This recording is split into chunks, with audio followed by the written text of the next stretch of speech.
Bona tarda, benvinguts, benvingudes a aquesta fantàstica tarda. És una festa, estem amb una de les creadores més interessants i importants dels darrers anys. És la primera vegada que la tenim a Barcelona. A través de les seves novel·les i contes explorem la foscor de la psique humana d'una manera única, poc convencional. Tots els seus llibres, diferents en aparença, tenen una prosa nítida, plena de detalls, amb atmosferes sufocants, intenses i personatges que coneixem tan bé o gairebé, diria que millor que nosaltres mateixos. L'Ottessa Moshfegh ens ofereix un mirall fosc en relació amb desitjos i significats, ple de personatges ambigus, en una exploració de la vida en què la pròpia identitat s'enfronta a un món absurd, en moltes ocasions cruel, com només el que és quotidià pot ser, absurd i cruel. La seva feina ens absorbeix i ens convertim en el mariner alcohòlic de McGlue, l'aparentment anodina Eileen o la perfecta i sedada protagonista del meu anys de repòs i relaxació. Avui venim a celebrar la publicació de la seva primera obra, ara en castellà i en català, McGlue, però també a recórrer tota la seva obra des del concepte d'intimitat. D'això parlem avui. Així que donem-li una fantàstica benvinguda, sisplau.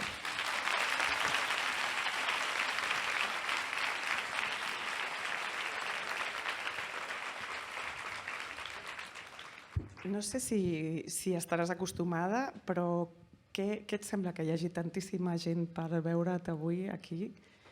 Què creus que fa que la gent estigui tan fascinada per la teva obra i que en gaudeixi tant? Well, I mean, I hope that they're enjoying it for the same reasons I write it, which is that it has some personal meaning to them.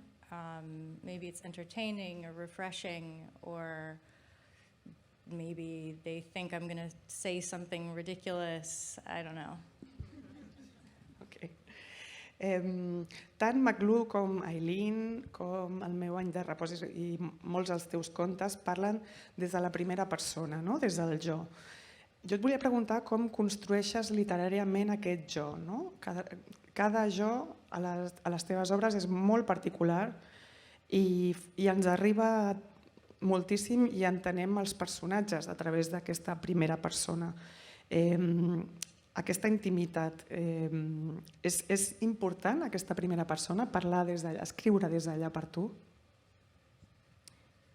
It's been really where I began as a writer. I mean, I should maybe preface this by saying I started as a musician. So writing as something that you read but that you hear in your mind was always part of the creative work in any sort of prose that I was writing. And writing from first-person point of view came very naturally to me at first because it's so voice-driven, and I've always been mostly interested in how a character can tell their own story in a way that sort of does away with this delusion that there might be an objective truth, and that there's something of the theater in this monologue that we're being delivered by the narrator.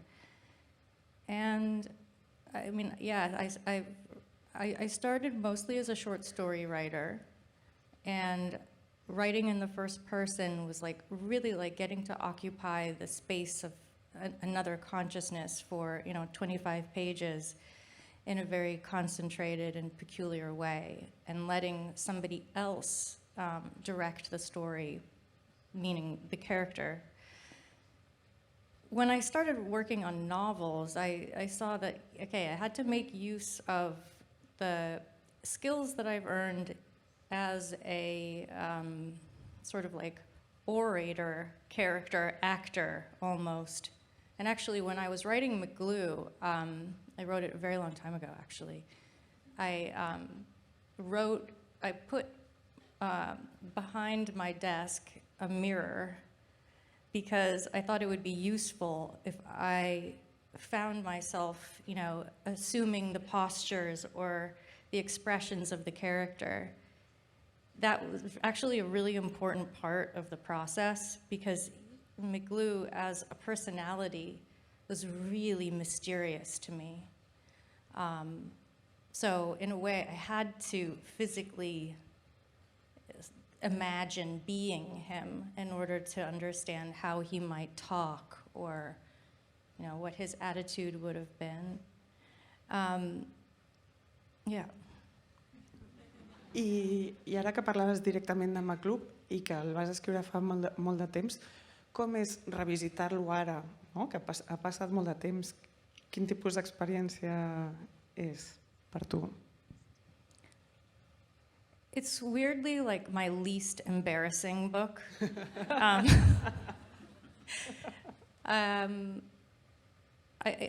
That's very dear to me, because I wrote it at a turning point in my life and in my work, really. I had just sort of made a decision to pursue more narrative storytelling. And McGlue was a project that really represented the end of my purity as a writer who preferred to use language more like paint than like information. And so this project was much more impressionistic, abstract, and complicated formally than anything that I've written past that so far. I mean, at least to me. So revisiting is kind of like nice. I haven't reread the book in a couple of years, but I had been working on a screenplay adaptation of the novella, and that was also very interesting to imagine, not just being in the mind of this character in the first person, but when you're writing a script for a movie, you have to also be observing them from the outside, and then observing a lot of other things too, and training the viewer's eye where to look. So I feel like I've seen McGlue a lot of different ways now, and now that he's also speaking different languages, it's like he's just off on his own. Okay. Els teus personatges, torno a parlar en general dels llibres, solen tenir una complexa relació amb els seus familiars, no? McGlue recorda una mare sense amor, ell sense sentir gaire per ella. Eileen odia absolutament el seu pare. Marek, de la Pona, viu amb un pare estricte i cruel, no? Tots els personatges poden ser cruels alhora amb els seus pares i sentir profund fàstic per ells. Jo crec que la paraula fàstic està constantment en molts moments de la teva obra. Volia preguntar per què. Yeah, so I have a close friend back in California who always tells me that whenever I write a book, the mother is dead. And why is that? I don't know, it's just such a heavy character, and in some ways, like, maybe I haven't known exactly how to handle it. But yeah, I mean, I think a lot about the psychology of my characters and why they are the way they are, why they're limited in the ways that they're limited, and why I'm interested in them. And, usually I'm interested in someone who I don't really like very much. There's something sort of distasteful about them in some way, something that I find offensive, because I'm a very uptight person. And I like to imagine, like, what were the circumstances of them forming the self that is appearing on these pages. And so much of that has to do with your family of origin and your early childhood trauma and everything your parents did wrong, I també, així com la relació íntima amb els seus familiars és peculiar, la relació amb els seus propis cossos també és molt peculiar. És complexa. Alguns odien el seu cos. McGlue, des del principi, decideix ignorar-lo, no? Com si el cos, és interessant, no formés part d'ell, no? El que li està passant. Mira les seves cames sense músculs com si fossin alienes, no? Com si el seu cos es negués a fer el que ell desitja, no? L'observa flàcid i que no compleix les seves expectatives. La teva literatura, més enllà de tot, és una literatura molt del cos, constantment. Yeah, I mean, I don't know anyone on earth who never had a body. So to me, having a body, being like a physical being, is kind of a really important part of being human. And I think it's easy to somehow forget that when we're reading a book, you know, because like I think the same thing happens when we're watching TV or scrolling on our iPhones. We sort of leave our bodies to enter this other realm of virtual existence. And in writing, it's very much in the imagination. And as a writer, I spend most of my time in that place. And I don't think it's good for us, like to just be so disembodied, because it's an enormous piece of, it's the expression of being alive, right, is to actually exist. And I think there's a lot of truth to be found in the physical. And, you know, I think when you're writing a character and you can't picture his hands, then you don't know him, you know? Then you don't know what it's like for him to touch someone else. You don't know if other people would want to be touched. I mean, it's like there's so much meaning in knowing exactly who this person is, both inside and outside. And then there's also the layer of, you know, does the outside match the inside? Do my characters understand what they appear to be? Or are they, you know, completely getting it wrong and therefore misconstruing a personality based on, like, you know, a misunderstanding? So it can get very involved, which is kind of like what's so funny about all of the neurotic vanities in a book like My Year of Rest and Relaxation. The one character understands that she's so beautiful that it doesn't matter, that it actually has stolen the meaning from her life in a certain way. And then you have her best friend, whose name is Riva, who is literally killing herself in order to have the appearance of someone who has the kind of beauty that would make life meaningless. And it's just like the layers of that and the relationship between those two people, I find just endlessly fascinating.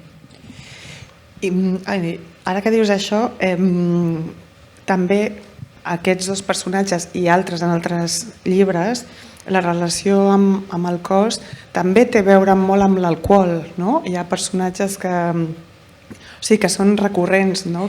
I que en algun cas com McGlue és directament una persona que és alcohòlica, en el cas de la Riva és mirada per la protagonista com s'autodestrueix.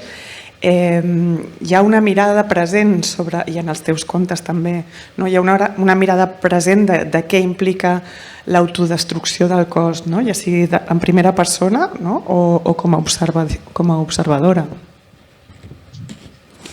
Yeah, I mean, that destroying oneself is always kind of on the table, right? It's always an option. And I think when a character is, you know, bumping up against their own limitations, often they seek an escape valve And a really good way to get there is to, numb yourself, which ends up harming yourself. So, yeah, the themes of addiction and substance abuse they've been really prevalent in my life and my relationships and what I've observed in culture. It seems kind of like incredible that we're not always talking about it all the time, because the psychology of addiction and unhealthy coping mechanisms is just incredibly prevalent and important. And maybe if it wasn't so taboo, or if there wasn't like any kind of moral judgment attached to it, we could not need those things as much, maybe. So I like putting them very frankly into my work. Però és molt interessant que diguis això, perquè està molt prevalent, però no hi ha un discurs de victimització al voltant de l'addicció. Es tracta d'una manera cruda i jo crec que diferent a la idea d'una primera persona que es consideri o no víctima, no? Que és més prevalent socialment ara. Yeah, there's a tendency now to, a pendulum always swings too far. So it used to be like, oh, alcoholics are just bad people. They're rotten, good for nothing, bad. And then it's like, oh no, they're victims of a disease and they have absolutely no agency at all. But it's always somewhere in the middle. There is something to be said about taking responsibility for your choices and then suffering the consequences and accepting that you chose those consequences too. Anem a McGlue directe. És una de les teves primeres obres publicada com a novel·la, no? Com a novel·la als Estats Units. Què et va portar a escriure aquesta novel·la en concret i com va ser el procés creatiu darrere d'ella? Sé que ja està relacionada amb una notícia, no?, de diari. So, I'm from the Northeast New England. Massachusetts is my home state. And it's, the United States technically is a very new country, but New England really prides itself on its history. And it's one of the only places, or zones of the country that the history feels sort of like it's dominant. Like the past is persistent. And I had just moved back to New England and I was in graduate school, and I really didn't know what exactly to do. But I found myself really obsessively reading through these archived newspapers from the mid-19th century, these small gazettes and little news clippings from places like Salem, which is automatically interesting to me because of its history. And it has this sense of something being haunted or paranormal, but also just the incredible lie of this witch trial that happened a long time ago. Anyway, an article caught my eye, and it simply said, McGlue has been found not guilty on the count of murder due to the fact that he was insane at the time. He had jumped off a moving train and had injured his head, and he was also in a drunken blackout when he murdered Mr. Johnson in the port of Zanzibar when they were on leave from their sailing. It was just such a weird, condensed, short story.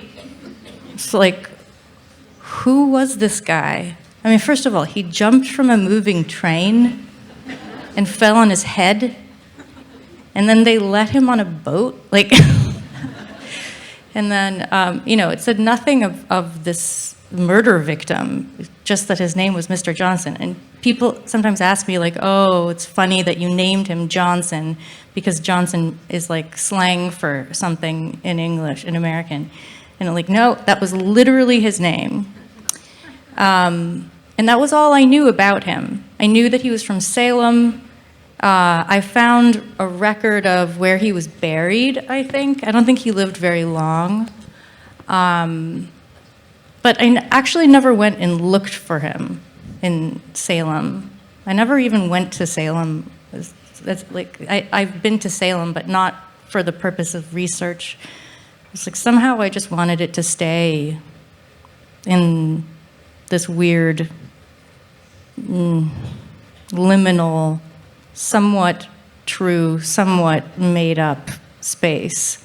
Because that's what McGlue was all about. I mean, the entire book is him trying to recall and also trying to deny his own memories of how he arrived to be held as a prisoner in the hold of his ship after killing the man who had become his best friend.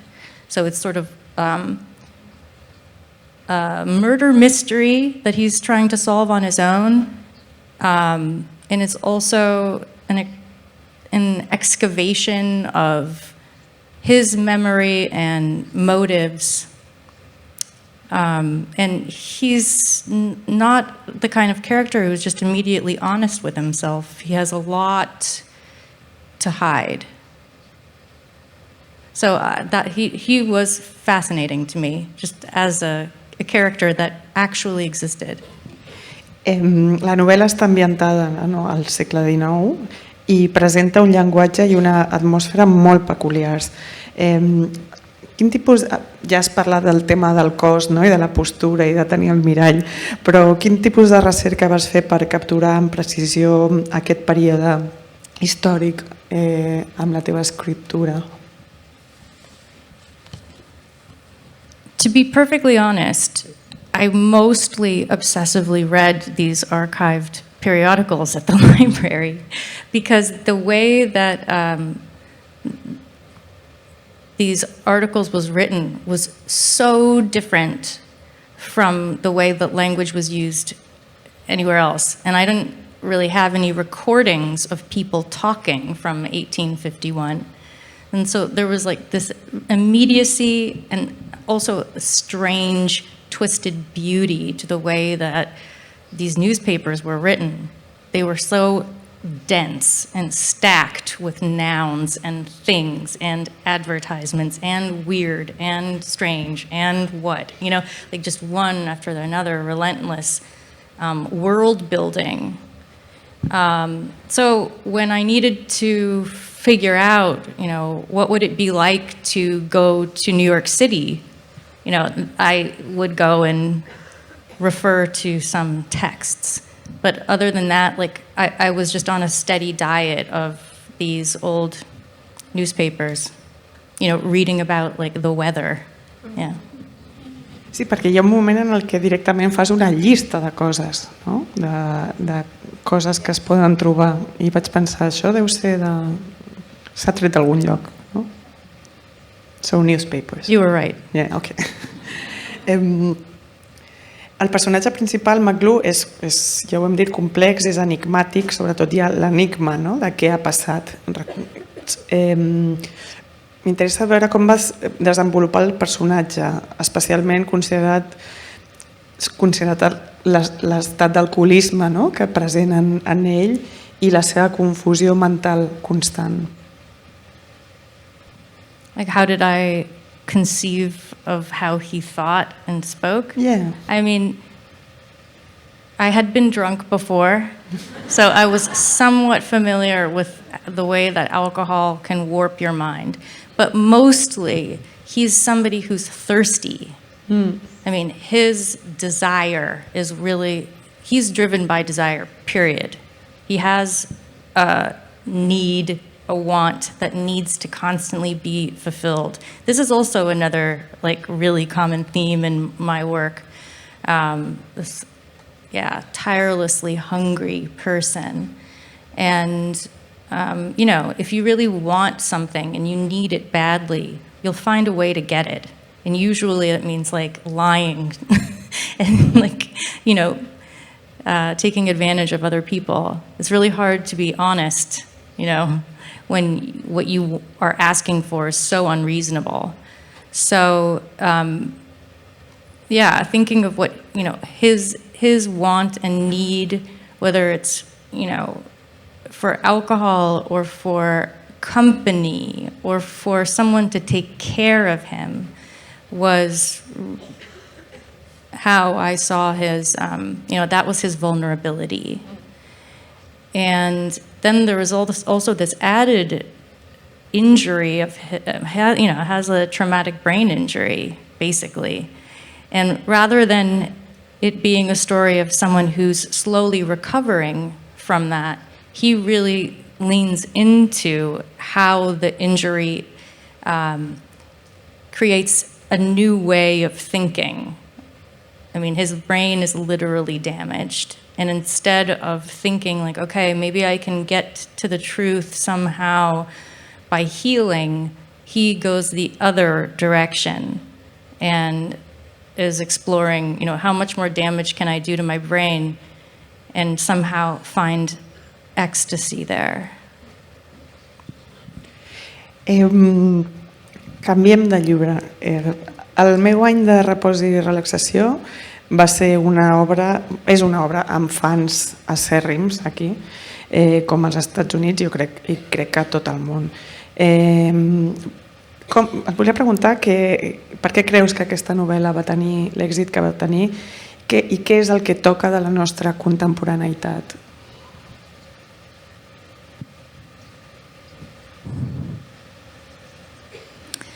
I mean, I think maybe the big thing is that it's about a character who we can hate, but who we also might want to be. And that's always sort of attractive, you know. I think it's also about something that's kind of about a character experiencing something universally experienced by anyone who's ever been like 19 or 20 something, which is like, who am I? What am I doing here? Where am I going? And when the answer is like, I don't know and I don't care, what do you do then, you know? Yeah, I mean, I think that maybe that was like the big reason that people found they could relate to it. I també, bueno, jo trobo que ja té un punt, no només aquest llibre, però està inclòs d'alguna manera en una tradició gòtica, no? D'una dona que està tancada en un espai durant molt de temps reflexionant. La teva literatura té aquest punt d'espais opressius i cossos que es rebel·len constantment, fins i tot en contra de la seva pròpia salut, no? Yeah, certainly. I mean, there's that like inherent danger in that project. And I think what it says is it suggests that life shouldn't be taken seriously. So, you know, you could read the whole book as a satire, honestly. I mean, there's some very obvious satire. There's satire. The main character works in like a pretty ridiculous art gallery in Chelsea in Manhattan, at a moment when American art was really about like audaciousness.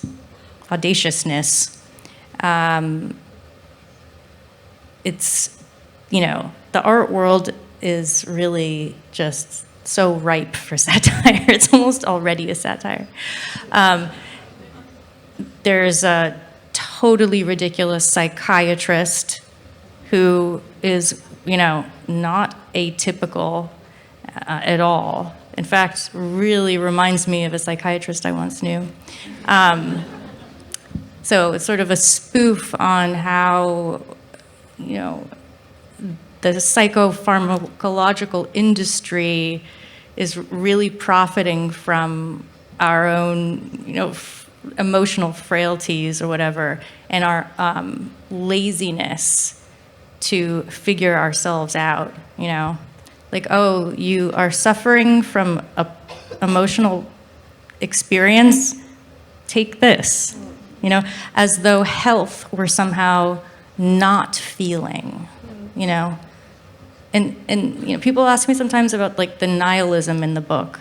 Like, I actually just, if anything, I think that the protagonist is really like a product of the culture that she's living in, a culture that's like, you know, constantly telling us that, I mean, I don't know if this is really true anymore, but when I was coming of age, and I was born in 1981, it's like having feelings, having a problem, being vulnerable in any way was kind of like gross. Especially for a young woman, because, you know, if you seemed to need any help, oh, like you're out of the race, you know? So her personality, I mean, I actually relate to that a lot. I mean, I hate asking for help. I am perfect, as you can see, so I've never had a problem, ever. And yeah, I want to never suffer for a single moment. Like, I am so interested in my own comfort in every moment that I will do really stupid things sometimes to avoid discomfort. And then that's part of what makes life interesting, right? Can't remember your question, I'm sorry. Me neither, actually. No, but estabas parlant. Bueno, the idea was why this book is so important in a way, or for a lot of people. But she's a bit of a zombie in a way. She turns herself into a zombie. Maybe that's something that people can relate to, or maybe women have wanted to at some point, even if you're perfect, no? Yeah. Not only you, but like women in general. I mean, I think, yeah, who doesn't want to be a zombie? I mean, it's a very powerful position. Don't zombies eat people? Yeah. Et volia preguntar quins llibres o pel·lícules o artistes t'han inspirat recentment, perquè sí, jo estava insistint potser una mica massa amb la idea de la literatura gòtica o l'espai gòtic com un espai interessant, que hi ha algun autor o autora que admiris actualment, pot ser no només com a escriptor o escriptora, sinó gent que t'influeix en la teva obra. I mean, this is something I probably wouldn't say in front of an American audience, but I was very much influenced by like the cinema of the 80s and 90s, particularly Woody Allen. Like that sense of humor, that sensibility, that the satire of the neurotic intellectual. I mean, that appears in my work so often. And I also, you know, grew up with this like pretty deep shit, you know? It's like handling pretty deep shit in a creative, entertaining, devastating way that sort of left me heartbroken at the end, not just because of what I'd been through as an experience, what new ideas I'd had, but that it was over. So I always felt like, well, I remember the first time I read like a book, I was probably like 7, like a real book. I cried when it was over because I couldn't believe that I could ever say goodbye to something like that. I mean, I was 7.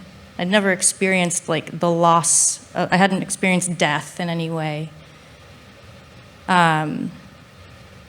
So art and storytelling always had this enormous impact on me, and also a huge responsibility to have depth and weight and not be frivolous, 100% frivolous.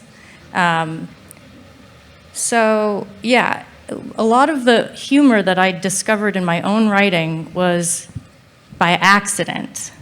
When I was working on short stories that ended up in my short story collection, Homesick for Another World, I found that I could tap into something very, very funny if I just tried to write about how depressed I was.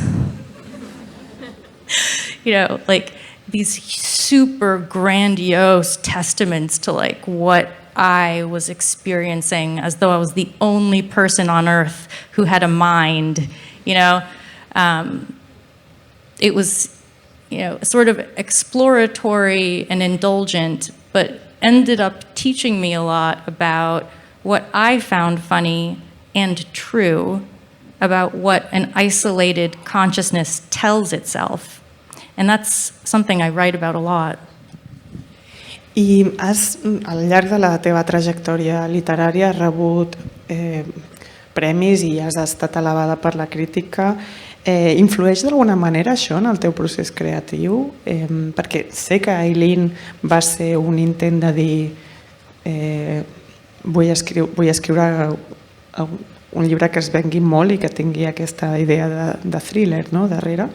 Però afecta d'alguna manera la teva perspectiva com a escriptora? I mean, I think when doors open, you have more of a chance of walking through the doorway other than like bashing your head against the door. So when people responded positively to my work, I followed a path accordingly, not because I wanted to write things to please people, but because when people were responding positively to my work, my life was now that experience. And, you know, starting off as like a very grouchy, immature 20-something, and now I'm 42 and still really grouchy and immature. But I have so many more years of experience, and a big part of the experience is seeing that I have been so lucky to be favored by readers. I mean, it's really rare. I mean, I know so many writers. I went to school with so many writers, and some of them are great, and some of them have really great careers.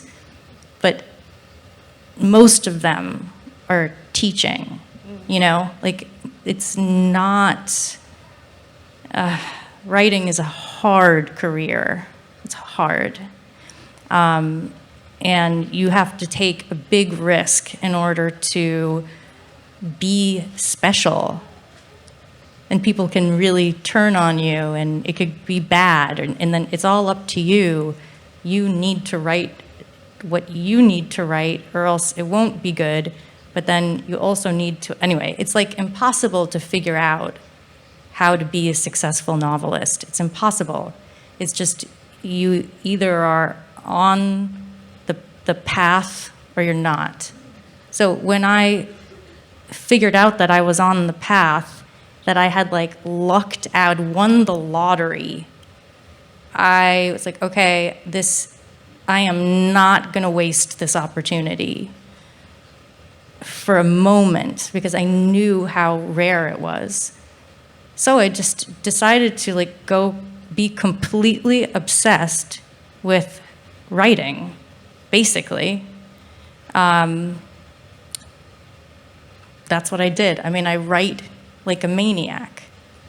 I mean, I publish books every several years, but in the meantime, I'm also doing like 1,000 other things. You know, I'm working in film, I'm writing essays, other stuff, because I can't really relax. I feel like this life is short, and I want to get through as many stories and figure things out. I feel like writing teaches me a lot, makes me smarter.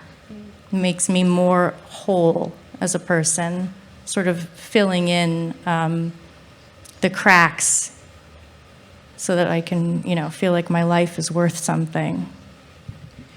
I parlant del món literari, no? Del que parlaves, que tens amics que són escriptors, etc.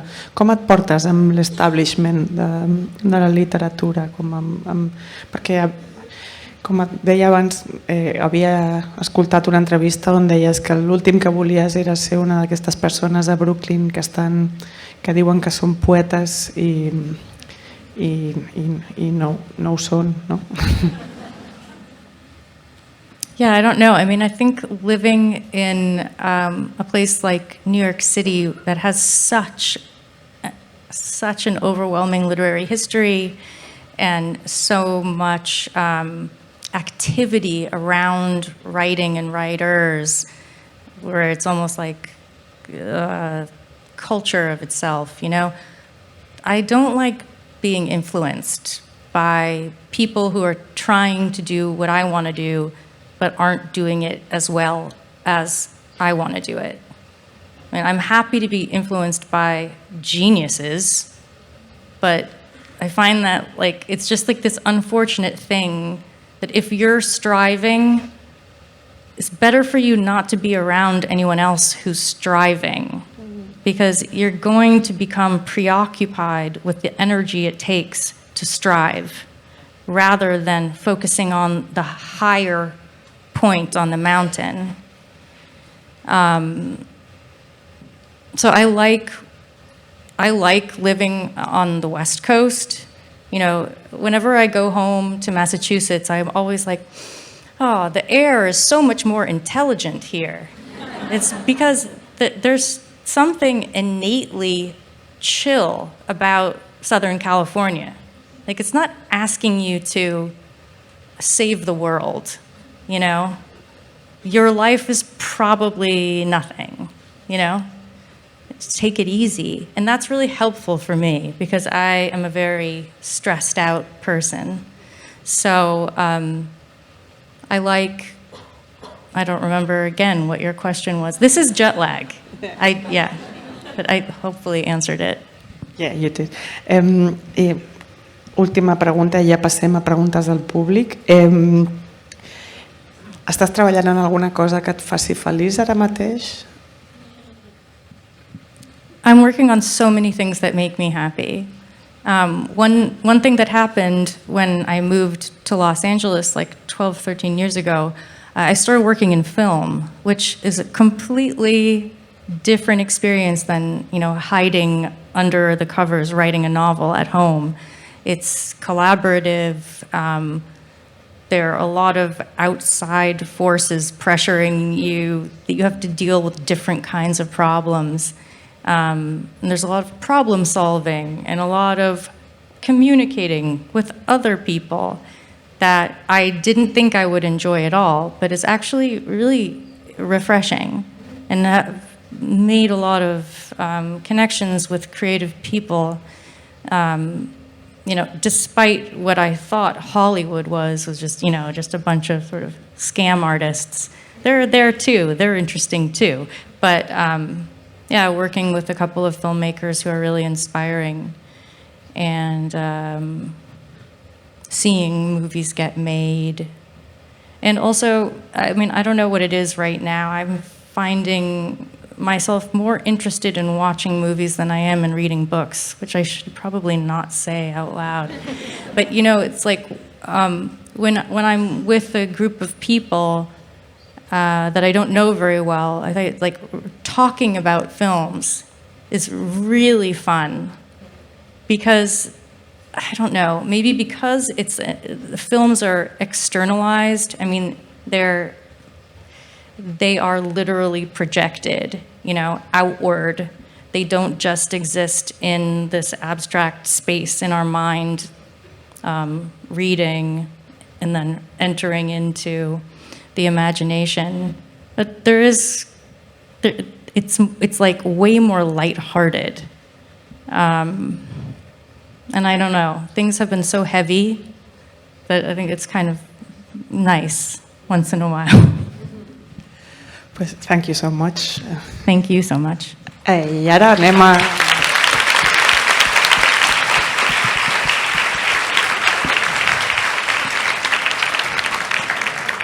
a preguntes del públic, que segur que n'hi ha moltíssimes. Hi. Here. Over here. Firstly, I'd like to thank you because I think you are one of the most interesting and compelling writers that we have right now, so that's great. My question is, what do you think is the right balance of earnestness and cynicism that one should move through life with? It really depends on the person. I feel like for you, it should be 75% earnest, 25% cynicism. Thank you.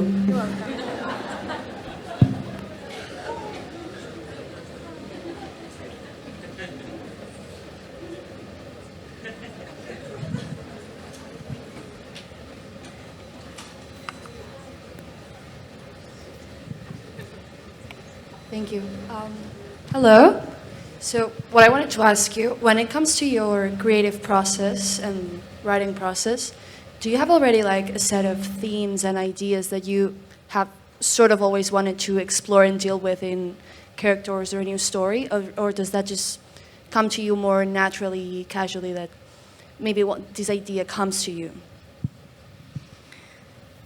It happens a lot of ways.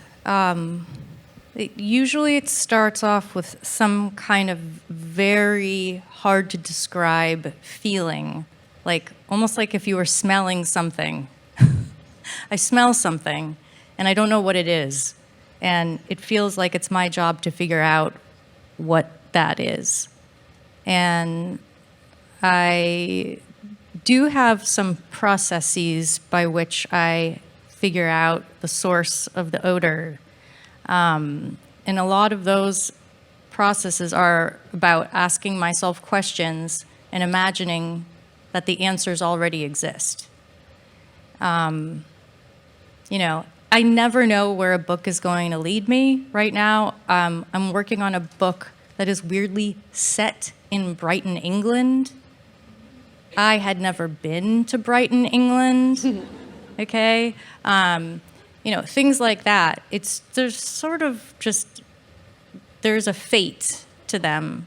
And so when I concede to write a book and I commit to the project, I just try to pay extra close attention to anything that appears and then to listen to my response, trusting that the book is somewhere about to be discovered. Thank you. Hello. Hi. Actually, my question is following the answer that you just gave, and it's about my year of rest and relaxation. Did you know from the very beginning how the book's going to end? Because it feels like you're going, I mean, I love the book. You're going in every detail, and the journey of the characters, it's amazing. But then the very ending, it feels like you created it the very last moment, or something, like you were under the deadline when the publisher was like, "Come on, finish it," and you were like, "Okay, that's how it's going to end." It gave me that feeling.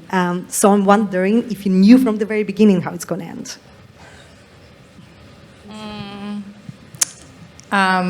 Well, first of all, there was no publisher pressuring me to finish the book. Nobody knew that I was writing a book. I was just by myself. And the end of the book, I think some people think of as Riva's death.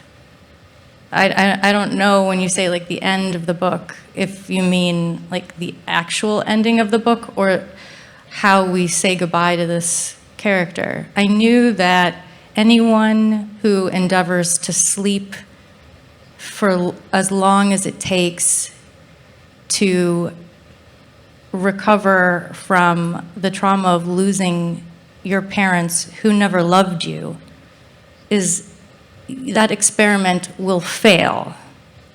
That will not work. You cannot do that.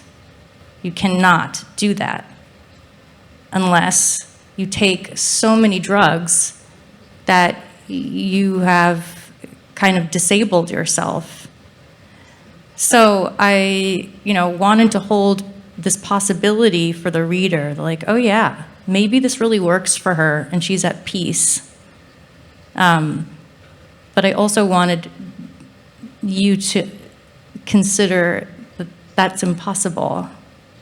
So holding both of those at the same time, maybe wanting one to be more true than the other, felt important to me. There's also a very important scene at the end of the book where this narrator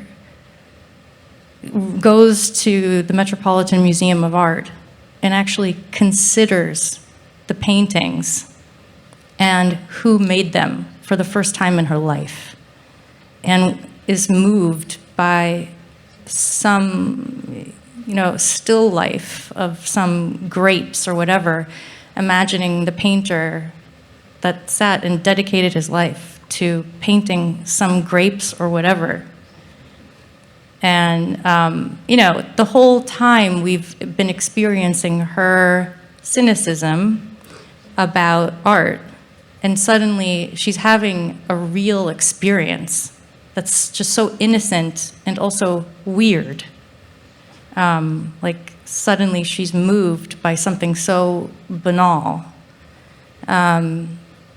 And I thought that was really the part of the book that I wrote that surprised me. It was weird to me that I found that moment more moving than Riva's death, personally. Hi. I'm doing my final thesis in mother-daughter relationships and literature, and I'm wondering, you mentioned that you always kill the mother because you don't know how to write those relationships, and why do you feel that you have to do that? Can you explain more on that concept?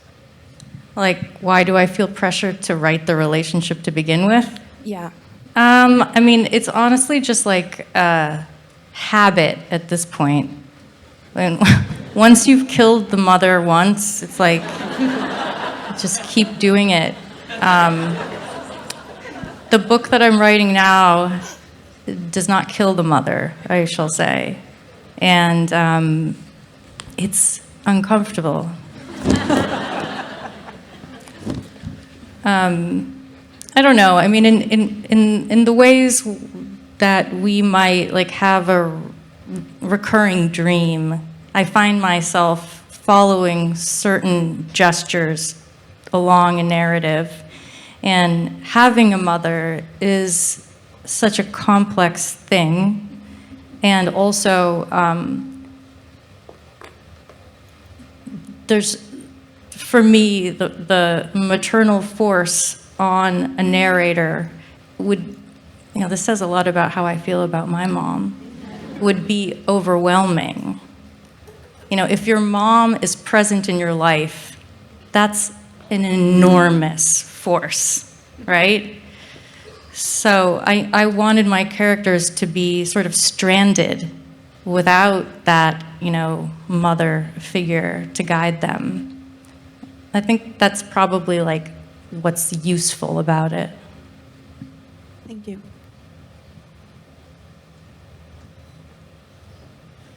Okay, well, I don't know. I feel like your work investigates or delves into the unlikeliness of all your characters. Is there something that you cross the line, like you wouldn't want them to do? Because they do a bunch of politically incorrect things, but when you're writing, is there a point that you're saying, I'm not going to make this character do this?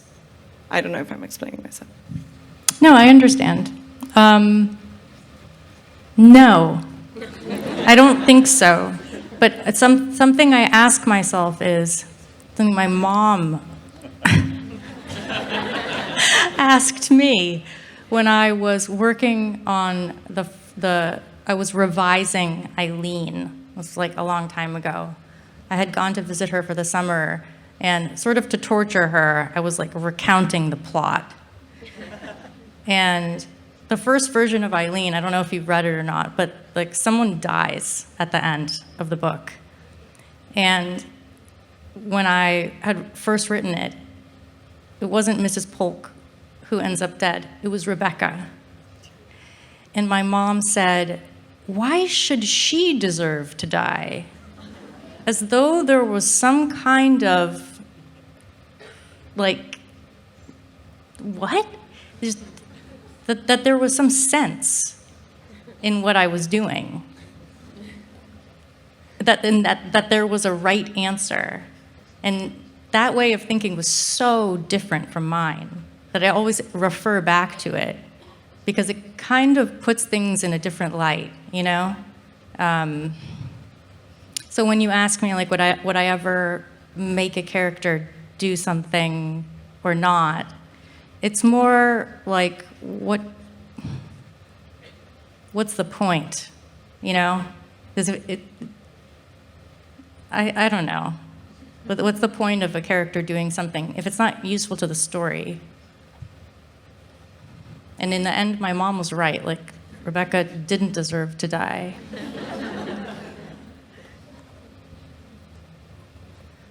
Hello. Sorry, here. My question is about the main characters that you describe in your short story and in the La Bona book. For me, it's some amazing thing to how you describe the cruelty or his world and how you can know them very deep inside and how you describe all the actions that they do. Because it's like, okay, you're a woman that you're writing about a man. And for me, it's like, I'm so, like how you can know completely, perfectly the brain or maybe the way that they are thinking, okay? How you can inspire yourself or how you can do it as you described as before, the fact that you has started to look at the mirror to become the alcoholic sailor, but how you can manage these kind of feelings. I think we can do a lot, you know, that we think we can't. So if you told yourself that you could write a book with all these different characters in it, you would find the character, I mean, at least I did. I found them within me. And they weren't really all that hard to find. I mean, it turns out that these characters felt really familiar. And maybe that's because I've always been, like a lot of my protagonists, sort of on the outside observing, you know, very judgmental. And when you're on the outside, you can only really imagine what people are thinking because they're not going to tell you. So I've spent my whole life just imagining what people are thinking and feeling as an explanation for why they do the things that they do. It's not so different when you're writing. I mean, yeah. Hi. It might be a personal question, but I wanted to ask you because you said that, especially as a young woman growing up, having feelings and having problems felt kind of gross. And if perhaps writing or even just aging changed that? Well, I think, you know, I hit a point where I realized that I was really missing out. That, like, feelings were kind of what it's all about. And now I want to learn how to have feelings without, like, wanting to destroy myself as a result. So, yeah, that's like the next big project.